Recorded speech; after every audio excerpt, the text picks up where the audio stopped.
In 2005, one engineer found software acting like malware inside Sony music CDs, and the internet exploded. Mark Russinovich wasn't hunting celebrities or hackers, he was dissecting Windows itself, where corporations assumed nobody looked.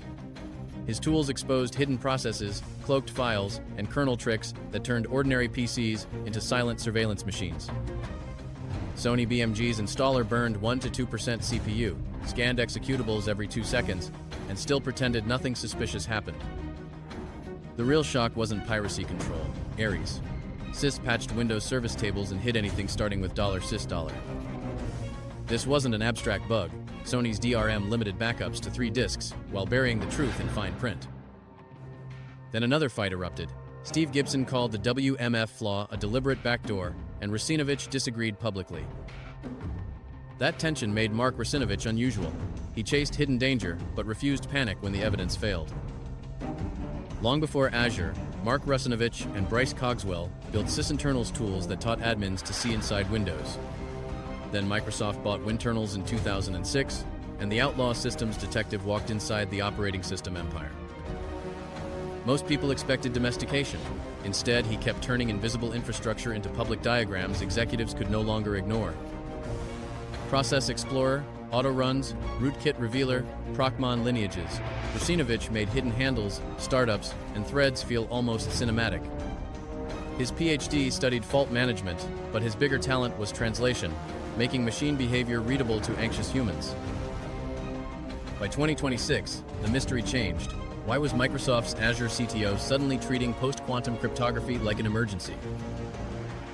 Mark Russinovich's secret sauce is boring-sounding and deadly effective. Inventory first, assumptions last, hidden dependencies always. He learned from Rootkits that catastrophe starts where nobody mapped the system, not where headlines were loudest. So Microsoft's quantum-safe push begins with discovery, certificates, trust chains, hard-coded crypto, and update pipelines under a microscope. Google's 2026 estimate shattered the old comfort. ECDLP 256 might fall below 1,450 logical qubits and 70 million tofelis. Another paper went further, arguing 26,000 physical qubits could crack P256 discrete logs in only days. And Washington added deadlines: key establishment by 2030, signatures by 2031, turning theory into procurement pressure. Mark Russinovich now faces a larger enemy than Sony: legacy systems, brittle trust chains, and institutional procrastination. The twist is brutal. Choosing algorithms is easier than finding where old algorithms are secretly welded inside products. That is why Russinovich keeps reappearing beside diagrams, data centers, and code signing chains. The messenger must stay visible. If Microsoft misses 2029, the blast radius isn't one product. It's cloud identity, updates, commerce, and government. From Sony rootkits to quantum deadlines, Mark Russinovich built a career by exposing tomorrow's invisible failure first. Is Mark Russinovich the engineer tech hears too late? Subscribe to Who Matters Now, then tell us below.